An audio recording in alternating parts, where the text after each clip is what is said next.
guys, it's me Topher. Welcome back to Filara Spirit and welcome to another episode of Manifestation 101. Thank you to everybody who is a returning subscriber. Hello to anybody who is new, and this is just my version of spirituality, you guys. As I always say, my views, my perspectives, things that have really helped me put all of this together, and if the way that I do it helps somebody out there, great. That is literally what this channel is for. So let's get going. Today's episode, we are going to be talking about pretty much one of the biggest how-tos that I get asked, which is, how do I listen to my intuition? How do I even recognize my intuition? So today, that's exactly what we're going to talk about. How do I recognize my intuition? We're going to have a look at it a little bit separately from the other aspects of discerning information, let's call it. We are also going to talk about the comparisons and differences between them. We're also going to talk about how they function differently when they're affecting your life, your choices, and what's going on. So let's get straight into this. Before I get started, you guys, as always, I kind of start off each one of these videos saying this is just my perspective, okay? I'm not necessarily a trained professional or anything.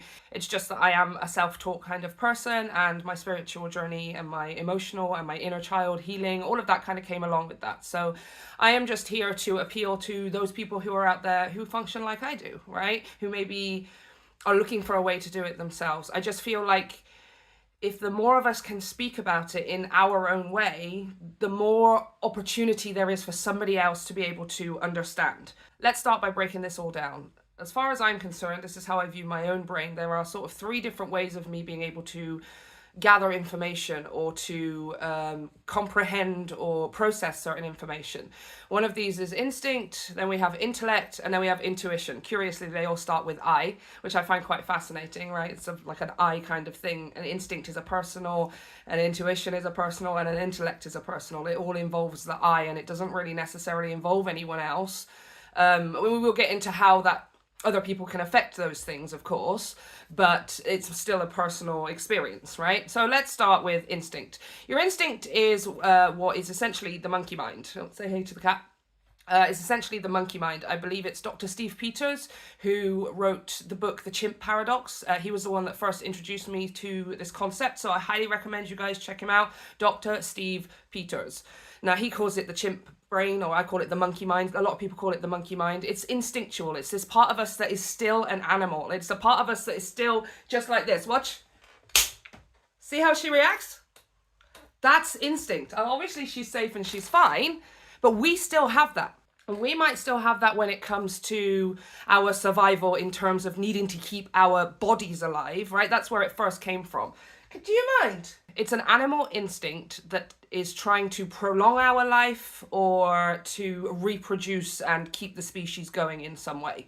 Now, today in the 21st century, some of us still do, unfortunately, but most of us, especially in developed worlds, we don't necessarily have to worry about an animal coming to take our lives. We don't necessarily have to worry about a primal, animalistic kind of predator, right? I know they still exist in many forms, but we don't have to worry about our throats being torn out anymore in that sense, right? Most of us. So what happens is nowadays we've kind of transferred that over into the material world outside of ourselves. Our body as an extension of or the 3D world as an extension of our body. So for example, if somebody was to damage our car, we would take that personally. Whether or not it's an accident, we still feel we take it personally. We have attached that 3D as an extension to our body. And that thing needing to be safe, money, possessions, even kind of relationships and people we have in our lives and stuff, our ego, specifically our ego, especially when it comes to the internet. These are all things that we're trying to protect now, as if, you know, some kind of higher food chain animal was going to take them. Now let's talk about intellect. Intellect is the part that comes just after the instinct. Now we are, I want to say progressive. We're a progressive species. We're progressive in the sense of our evolution. Our mind has become the most powerful thing about us now. It is no longer necessarily our body keeping us safe. We are now incorporating the mind. We have communication and language. We have expression on a level that we could have never had before when we were just trying to stay alive from, you know, being not the top of the food chain, essentially, right? Not the apex predator, which is basically what we are now in a sort of, again, material society effect on the globe kind of scale. We're not necessarily the highest of the food chain in the sense that we're literally eating everything else, right? Some of us do, some of us don't, but it's more about we are the ones in control. We are the ones in command. If an animal decided to stand up against us, which it has done many, many times, humans just deal with it. Sometimes a little bit too hasty, and sometimes a little bit unnecessarily. But you get my point. We are the top of the food chain. We are the apex predator. We are in charge. And that is because of our intellect. It's this ability to take the computer side of our brain, to take in information and then make decisions, judgments, and thoughts, actions, etc., based on that information. It's like me putting something into ChatGPT, which I know is an AI, but it functions the same, where it's like, hey, how do I do something? Right? How do I do this? How do I do that? How does such and such come about into my life? How can I create X, Y, and Z? Your intellect is the part of your mind that goes, okay, well, you're going to need to do this. It's going to need to do this. I've got this store of information. I can also find out more information and then put things together like a computer would to come to a logical conclusion. Something that makes sense, something that makes it easy for us as the animal human to comprehend and then take action towards. The only problem with the intellect is that it started to become this thing that is trying to find reasons to protect us from everything. It doesn't know that we are evolved. Our monkey mind doesn't know that we're evolved. Our instinct doesn't know that most of us don't necessarily need to worry about not being top of the food chain anymore. So we apply it to our ego and our material world, and our survival and our sense of self is threatened if somebody says something negative about us, or if somebody does something to something that maybe belongs to us, or even in a greater political or society sense, there is something that is or isn't accepted, and that is a personal attack on you. Our monkey mind is going to respond as if the tiger is coming for our throat. It doesn't know that it was just your car that was dinged. It doesn't know that it's just you're worried about what's going to happen in the current political climate. Nobody's saying that you shouldn't worry. All I'm saying is there is just this animal part of your brain that cannot tell the difference, and that's when the intellect, your computer mind, also cannot tell the difference. It's going to follow what your monkey mind says instead of what necessarily is literally happening in front of you. So let's use the car ding for an example. You are in a position where you don't particularly have money to pay for it right now. Maybe the person scratched it and left, right? So you can't exchange any insurance information, or maybe you've got this huge dent in there and you're like, this is the last thing that I need right now. Blah, blah, blah. Your monkey mind is going to immediately jump to, this is a threat. This is something that is threatening the survival and therefore the comfort and therefore the abundance of my life. And I need to worry about it, because if I don't deal with it, I'm not going to be able to feel better, right? It's just going to be this tiger constantly chasing after me all of the time because something's gone wrong. And then what our intellect will do is it will follow our monkey mind. So instead of looking at the situation, getting more information at first, like for example, maybe that person was bumped into by another person. Maybe that person, maybe it was an older person, and you don't have to have sympathy necessarily, but when you have more information, it can kind of help you to sort of settle your emotions a bit, right? Because your intellectual mind is going to need to essentially jump to conclusions. You don't have everything to hand. You're kind of having to make judgments based on what your computer mind already has in its head. And that, coupled with the survival, oh my gosh, of the monkey mind, is going to immediately lead to this emotional stress of something is wrong. Why is something wrong? How is it wrong? And what can I do about it? And that sounds great. Like, that's the mind working in the way that it should be working. The problem is when it starts to hold us back. When we say things like, I would really like to learn how to play this instrument. I would love to share this part of myself. I would love to follow this dream, have this goal, work on X, Y, and Z, reach out to this person or in this direction, and blah. And what our intellectual mind then, our monkey mind will always respond first, because it's the animal instinct, just like the cat with the clap, right? It's the part that goes, ugh. And the first thing that your monkey mind is going to do, because it doesn't need to protect you from positive things, it doesn't need to protect you from things that are safe, it's going to immediately look for the things that are unsafe. It's going to be focused on everything that could go wrong, everything that has gone wrong for other people and possibly yourself in the past. It's going to give you a bunch of reasons as to why maybe people might not agree with it. It's trying to protect you. just in case there might be a threat. The monkey mind is not saying, let's go and find out. It can't function that way. So let us as humans just accept we're always kind of going to have that there, at least for several of hundreds of thousands of more years. Evolution does not happen overnight. We're going to have to accept that we are always going to have that instantaneous reaction. The part that becomes our input, our sense of maybe responsibility to the way that we think and stuff, is the intellectual mind. It's the intellectual mind being able to go, okay, I can react because my monkey brain is always going to do that. Somebody dings me, somebody overtakes me, somebody says something to me. You will not be able to just not have a response. Even the most confident person in the world, I honestly believe, is still going to have that first initial boof.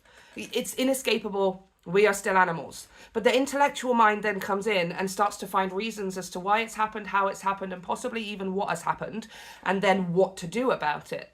Which again, in a lot of cases is useful. But when it comes to our dreams, our goals, our directions, our growth, and our own personal in this lifetime evolution, it's incredibly restrictive. Until you learn how to essentially reprogram it and direct your train of thought instead of letting it run away with you, which takes a lot of work. Until you learn how to do that, it's never going to take your side. It's never going to take the side of there's more to learn here. Hold on a minute, wait up, don't react just yet. You don't have all of the story. Let's find out everything, and then we can go from there. It's never going to do that until you learn how to teach it how to do that, if that makes sense. It's always going to side with the monkey mind, which is something is wrong, something needs to be rectified here. Sometimes, yes, it's a lot because we still live in the world that we live in, but there are some cases, of course, where your life is genuinely in danger. You need that instinct and you need that intellect to just get you the F out of something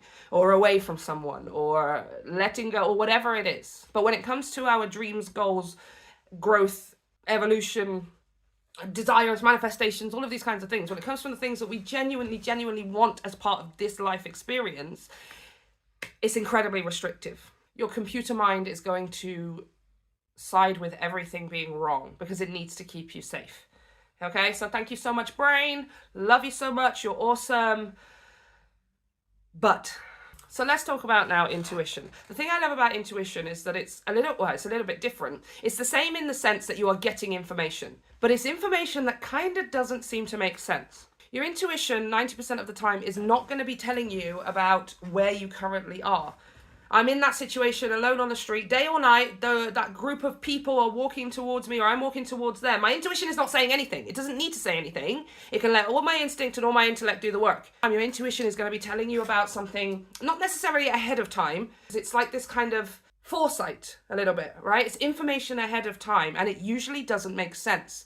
It will be information like, go to this place, take this way home today, get on this train instead of that train, ring your friend because blah, blah, blah, blah, blah, or ask your friend to go out this weekend. It's going to be this thing where you're just like, I just kind of feel like doing this, just kind of feel like, and it's going to be a little bit kind of confusing. You are going to be going, it's not going to be this certainty of like, okay, today I have to get this signed, I've got to go here, I've got to do this, and I've got to do this in order to help my dreams come true, or to progress towards my goals and my growth, right? That's your intellect giving you things that make sense, which isn't a bad thing, but it's logical. It's a logical step by step by step. Your intuition kind of makes no sense. Like, what? Why do I just randomly want to go to the cinema?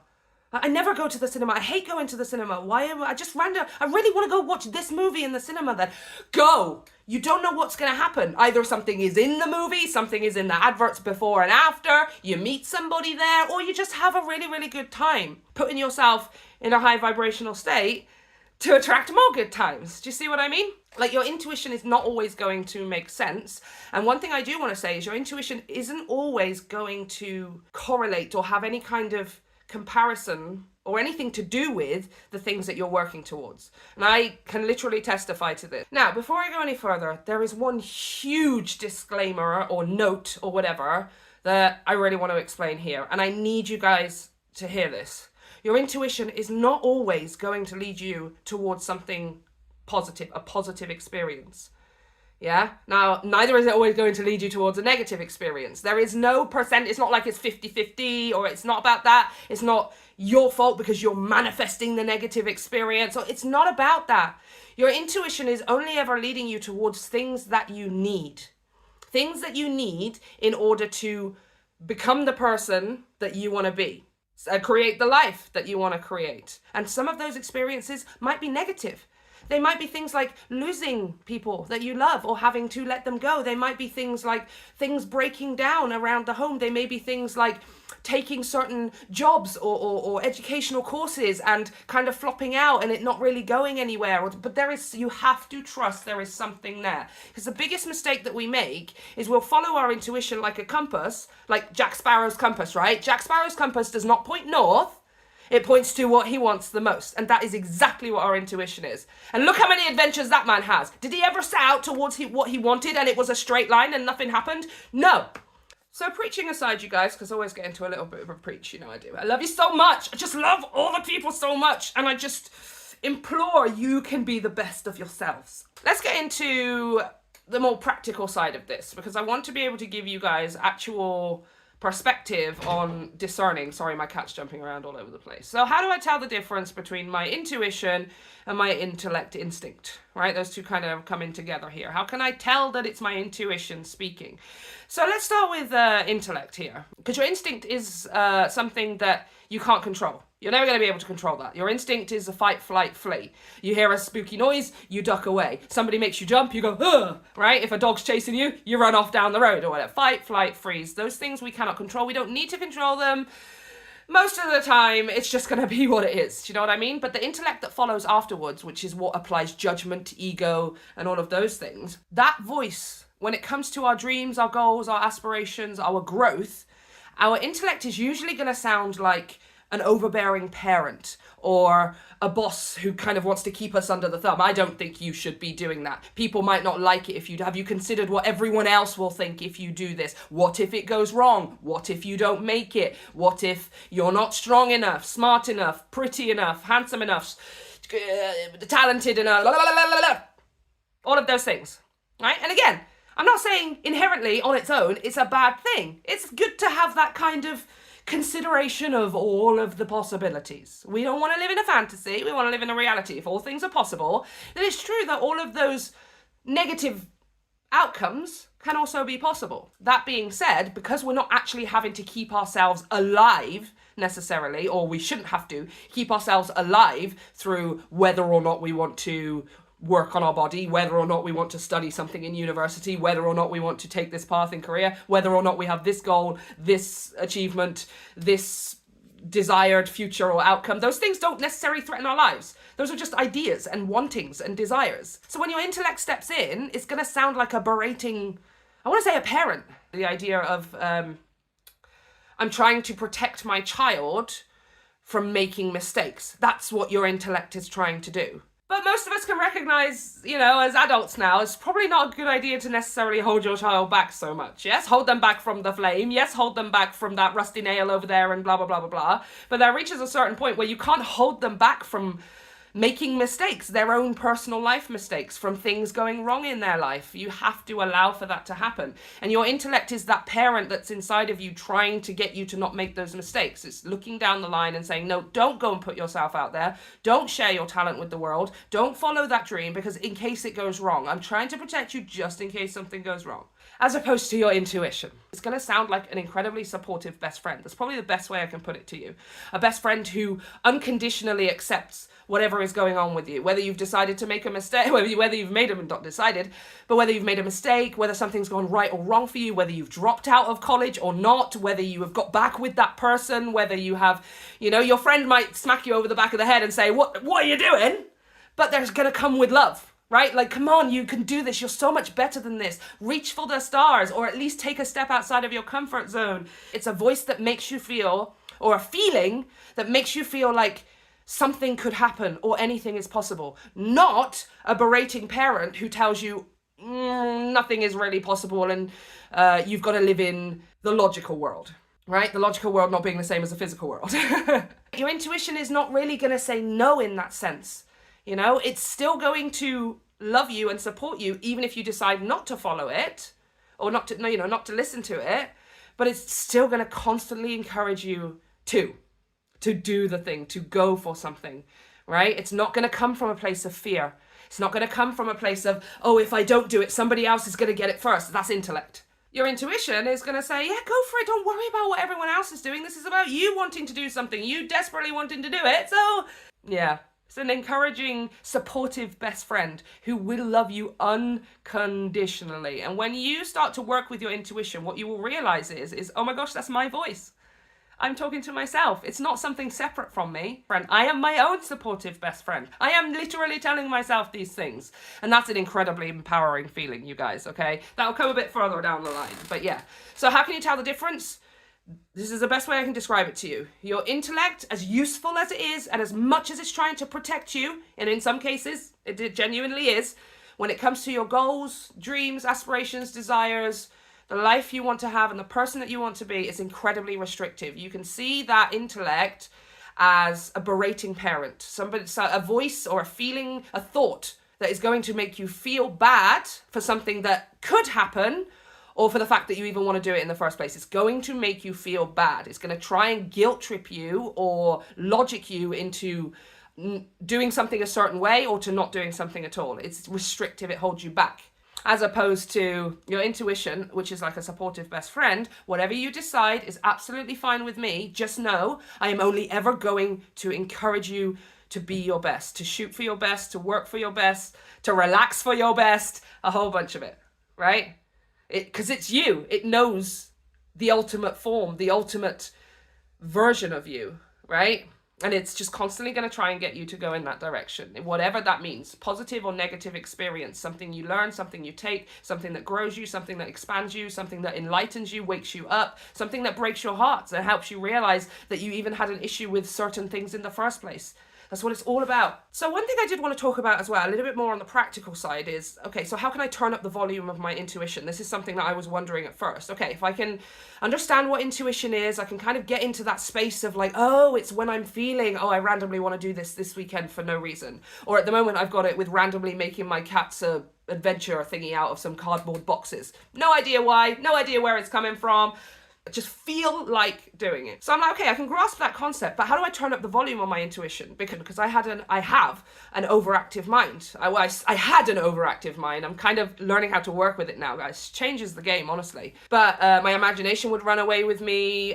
Whether or not you jump into the worst or the best of conclusions, it still would just come up with so many ideas all of the time. It's incredibly exhausting to just constantly have it switched on. Every time I try to tune into something, my logical mind will step in and say, oh no, that's not it because of blah, blah, blah. Yeah, but if you look at X, Y, and Z, then blah, blah, blah, blah, blah, blah. Meditation is the key. And it's because meditation is about switching off the mind. Yeah, that's the first step of meditation, is how to get out of the mind and back into the body. To remember what just being in your body feels like. Now, thought is still going to take part. You need your computer mind to comprehend what it feels like when you wear these socks or clap your hands. It's things in your brain that tells you what that feels like. But meditation is about being able to switch off all of that other stuff so that all you are doing is focusing on what it feels like in your body. And this is something I cannot stress enough. I was skeptical at first and just thinking, oh, really, do I have to meditate for this and that and blah, blah, blah, blah, blah. And now I'm on the other side of the process. Of course, I will literally own up and say I was wrong. I was wrong to ever doubt it. I was wrong to ever question it. It changes the game. Switching off that monkey mind, switching off that intellect, and just using your mind as a sense. Using your brain to allow your senses to function. Sound, smell, taste. It's about just getting into the body. That's the first step, right? You can worry about reprogramming your mind and finding what your thoughts are and all that stuff later on. Right now, this is just turning down the volume of the mind so we can turn up the volume of the intuition. The more you practice, the more your intuition will turn up. It's not like you have to turn your intuition on. There's no switch. It's on forever, always, just like your instinct is, right? But you know, the one thing that can be turned off is intellect. We can all choose to be ignorant. I do it every time I switch on Transformers movie. It's a bunch of crap movie, but I don't care. I switch off all my logical mind. I switch off all my judgment. I switch off absolutely everything. But the fact that there is this bubble of love and energy and excitement inside watching robots punch each other in the face. We can all do it. But this is about us doing it consciously and with purpose. So no longer am I going to switch on America's Got Talent just to get out of my mind and just distract myself. Now I'm going to meditate with guided meditation, with music, in silence, with nature, with water running in the background. It doesn't matter. Whatever you choose in your tool bag is entirely up to you. Me personally, guided and music. Those are the ways I love to do it. Down, volume down on the mind, volume up on the intuition. It will happen automatically. And one thing, you guys, consistency. Meditation is key to unlocking the door to pretty much all healing, really. You need other things too. You know, it's not just meditation, but it's the key that unlocks the door to all those other things, right? Or to all those other things working, let's call it. Consistency is the key to meditation working. You know what I mean? Like, you're going to have to practice and practice and practice. This is where I've made the mistake at first, you guys. I never thought that I would just be able to skip over and just get it done and do it. But I still felt like the fact that I knew it was going to take me a couple of months, maybe even 6 months for some people, to actually learn how to switch that mind off and get into the body. Some people, it can take even longer than that, right? But when I had that information, it put me off. Because we do live in an instant satisfying world. We live in a world where it's about ordering something and getting it the next day. Do you know what I mean? And even when it's not, usually the product or the thing that we buy is just something that brings us some kind of instant thing. It doesn't actually enrich our lives or contribute in any way to our evolution or growth as a person. It's just something that makes us go, oh yeah, look, I got that. Like a Stanley mug. Like, I get it. I totally get like how all of this appeals to the human, but it's to the human animal based on that instinct and that intellect. Intuition is just out of the picture when it comes to consumerism. No, intuition doesn't exist. In fact, probably corporations, if they had a chance, would find a way of quashing intuition. No. Do what your animal mind tells you. You are not in control of yourselves. Follow what we say. Buy the Stanley mug. And so consistency is key. You guys are going to have to take part. Even though you want it here and you want it right now, you're going to have to take part. So,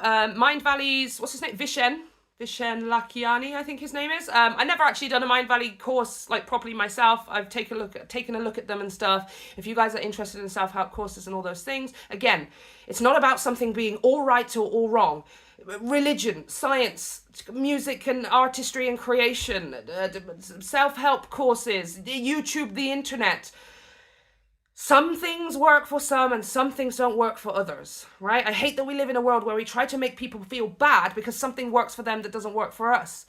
Do you know what I mean? Just because somebody chooses to be religious or spiritual over scientific or the other way around. It's like the others will try and make that person feel bad because it's like, well, it didn't work for me. It doesn't work for me. I think it's stupid. So therefore I think the way that you do things are stupid. Shut up! What if you both came to the same conclusion that life is just about freaking experiencing and contributing to the expansion of the human race and we're just nice to each other and kind to each other? If you came to the same conclusion, I don't care if you came through science, spirituality, religion, art, self-help courses, I don't care. Tools are tools. If they work for you, they work for you. Aside from that, Vishen, the owner of Mind Valley, I remember I watched this one video with him and something stuck with me about consistency that has stuck with me to this day, and I'm going to pass it on to you right now, okay? You do not have to stick by this, but I do want it to kind of have the same impact for you that it had for me, which is just this understanding of what consistency, how it can be.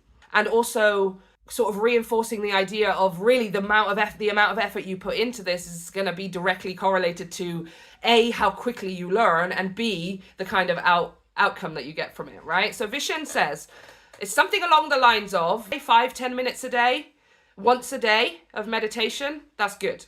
10 to 15 minutes twice a day, that's great. 15 to 20 minutes of meditation 3 times a day is excellent. And that really helped me understand, like, yeah, he's absolutely right. The more I put into this, the more I'm going to get out of that. Now, I couldn't do 20 minutes a day at first. I couldn't do 20 minutes a day 3 times a day at first. I have like ADHD. That is way too much paying attention and sitting still for me. But I did start at 5 minutes, right? I started at 5 minutes maybe in the morning. 5 minutes in the morning, maybe 5 minutes in the evening. Yeah, and then you slowly build up. If it's too much, bring it back down again. 3 minutes, once a day. Maybe if you have a little bit more and you find, you know what, I'm actually kind of enjoying this, increase it 10 minutes a day, 3 times a day, twice a day. You get to design this yourself. There is no one who's going to come to you with a specific set of instructions for meditations and it's guaranteed to work. And like I said, my channel and my teachings really are for people who are self-taught, right? Not just self-taught in spirituality, but just generally self-taught in life. It's not about being better or worse or anything like that. It's just that's the way that I am. And I guess it's what I'll be attracting because it's just who I am. I can't attract really what I'm not. So you guys, what I'm going to start doing for these, for those of you who are actively watching, for those of you who are my active subscribers and my TikTok community and stuff as well, we are going to get a little bit more serious about this, okay? And I'm going to set you guys homework. I want you guys to take part. I promise you, my life did not change until I pulled out that freaking journal and a pen and started writing things down, asking myself serious questions, to actually taking part. You can sit there and you can listen to me with me on in the background while you're cleaning. Your life's not going to change. All right, take it from somebody who knows, because I was that person. And until I actively started taking part, nothing changed. So I'm going to start setting you homework, okay? Now, you do not have to stick up to this. I have no responsibility as to whether you are going to actually change your life, but the resources are there. That's just my job, just making sure that resources are there. Number one, you're going to meditate every day for the next 7 days. Even if it's 5 minutes a day, just once a day. Now, if you skip a day, if you miss a day, that's absolutely fine. I don't want you to meditate about money. You don't have to meditate about some specific outcome or making your dreams come true. This is just meditating to get out of the mind into the body. Use music if you need to, guided if you need to, nature if you need to, whatever it is, however you want to do it. 5 minutes a day, out of the mind and into the body. And then all you're going to do is you're going to leave your results down below in the comments. Yeah? Not experiences necessarily, oh, I saw angels falling down from the sky while I had my eyes closed. It's not like that. I want to know how it feels. What does your body feel like? What does it feel like when your clothes are touching your skin? Noticing how clothes are touching some of your body, but not others. What does your skin feel like against the air? Etc., etc., etc. And then I want you to come back and write your experiences in the comments. Now, whether or not that is you just felt calm, if you want to do it every single day, or you just want to do it at the end of the 7 days, that's entirely up to you. You make this up. This is you discovering what works for you through trial and error. And what happens is when you guys, the more you talk about it, the more you acknowledge the experience, the more obviously it's cultivated. That is the law of attraction. The more you pay attention to it, the more it grows. What you appreciate appreciates. So writing it down in the comments is not only going to affirm it to the universe that this has happened, but it's also, more importantly, because it knows, more importantly, affirming to yourself. Knowing that you're telling somebody else about it shares the energy which generates more, right? You see what I mean? Okay. And then we're also going to do some journal prompts, you guys. So I'm going to start doing journal prompts at the end of every single one of these 101 videos. These are going to be questions for you to ask yourself in your journal. These are going to be things for you to seriously ponder, okay? And you can pause the video after each one if you want to make a note of them. I'm not sure if I'm going to have them on the screen right now because I'm not sure if I have the right program for that. We will move forward with it, you guys, okay? This is just starting out on my channel and stuff, so pause the video if you need to, okay? But you have 3 questions to answer for this week, okay? Now, you can write them down in your journal. For some of you, if you want to answer them down in the comments, that's absolutely fine.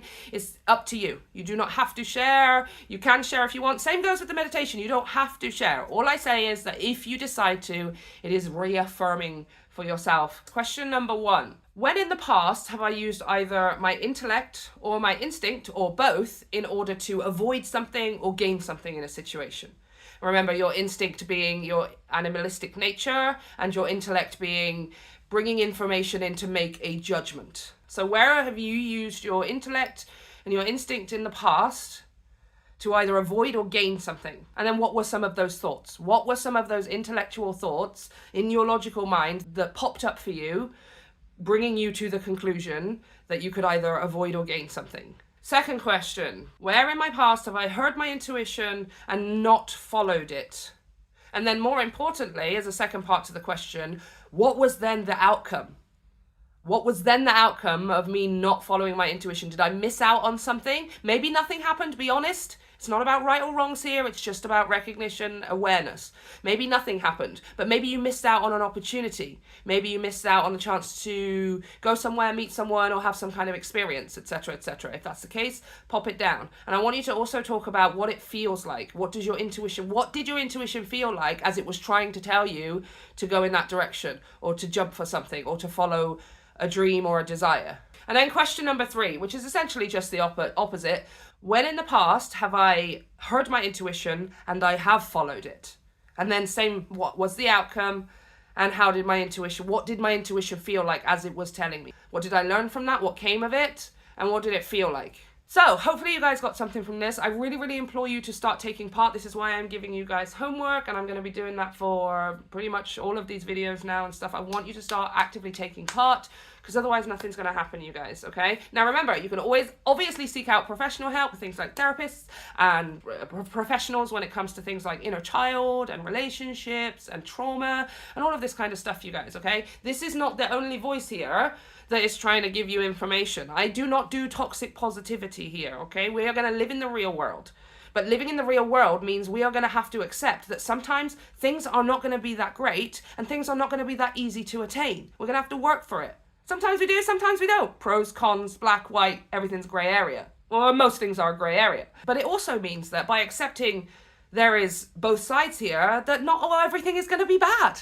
The one thing that I have found in my last several years of being part of the spiritual community on the internet, toxic positivity is when somebody turns up to the spiritual world and thinks that they found a solution for all their problems. All of those things that ever went wrong in my life, I still don't have to do anything towards them because now I found spirituality or God or whatever, and they're going to do it for me. A person can go from one extreme of everything is wrong and everything's going wrong to accepting, you know, the higher consciousness and the intangible world, and suddenly think in the total opposite, which is just as dangerous. I will not do toxic positivity here. But you cannot manifest your way through trauma. You cannot bypass your relationship attachments. You cannot overlook and pretend that your programming and your social subconscious isn't going to affect you.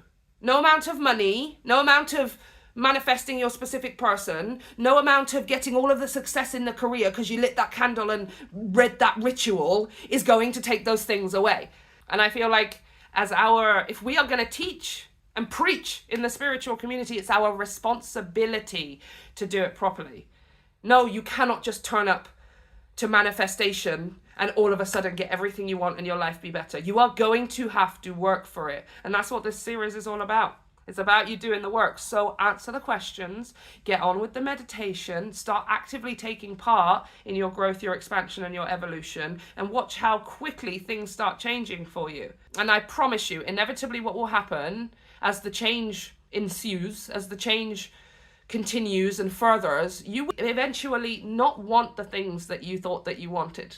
Okay, you don't even have to get to the end of the change of yourself and the awakening of yourself. Halfway through, you suddenly realize, I don't even want those things. What was I doing? And that's where toxic positivity comes in, is the absolute refusal to accept that there is some other possibility of you wanting something other than that thing that you want. I ain't doing no toxic positivity here, okay? So anyway, you guys, I love you guys so much. If you like the video, please make sure that you like and subscribe. You can check out the entire rest of the playlist, which is going to be linked down below. It's also obviously on my channel as well, you guys. I want to say a huge thank you to everybody who has supported me this far. It's been just over a year or so that I've been doing this whole spiritual thing consistently, and just never thought I would be here, you guys. Do you know what I mean? Like, literally, old me would have been like, no. And yet, here I am, doing my thing that I absolutely love to do. How did that even happen? Anyway, I will see you guys in the next one. I'm looking forward to seeing your comments down below, those of you who are actively taking part. I love you so much. I will see you in the next one. Thank you, and bye.